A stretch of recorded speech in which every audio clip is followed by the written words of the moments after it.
Ayan, good morning mga kalongsod. Flex ko lang sa inyo yung tinanim ko mga pechay. Yung aking haharbisin mamaya para iluluto ko siya sa miswa at saka sa sardinas. Ayan, papakita ko sa inyo. Yung tinanim ko, meron pang ibang maliliit pa. Ito lang haharbisin ko ang i-flex ko. Ayan, oh.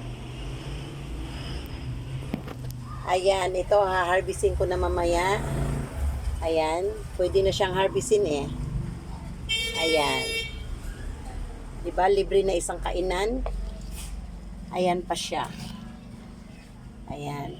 Priskong-prisko, sariwang-sariwa. Ayan. Ano ko lang yan siya. Magluto lang ako mamaya ng sardinas at saka tsaka miswa.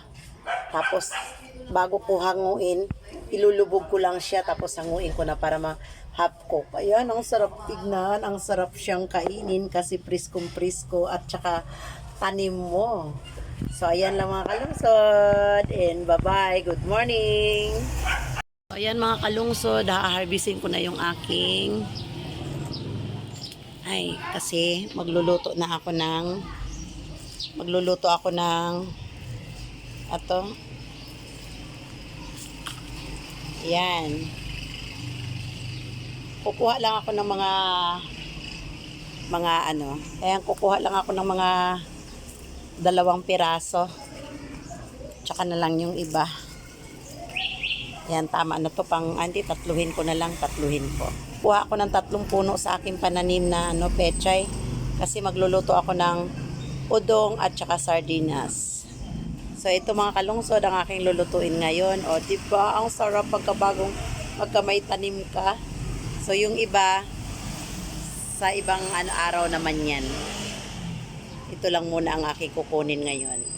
Ayan mga kalungsod, ito na yung ating siguro mga Bisaya lahat ang nakakaalam nito. Mga Tagalog hindi kilala yung iba nito. Iyan yung udong.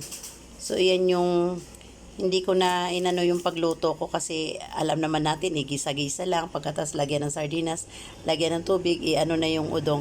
Pero ang pinakapinali ko dyan, syempre yung aking hinarbis na pechay sa aking paso. So, ayan mamaya mga kalungsod, lalagyan ko na yan ng pechay. Ayan na yung aking pechay na hinarbis ko sa aking paso. Ilulunod na natin siya. Pero half cook lang yan mga kalungsod para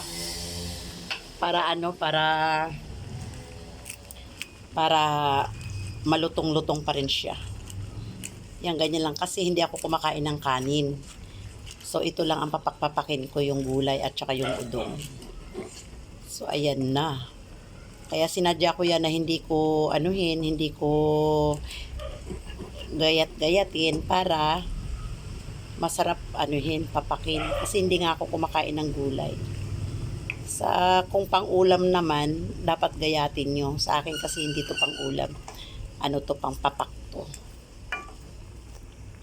So, ayan na. Papak na tayo. Papak na. Ito na yung aking tanghalian. Yung natira, para hapunan yun. Ito lang kasi may udong na, tsaka yan, gulay.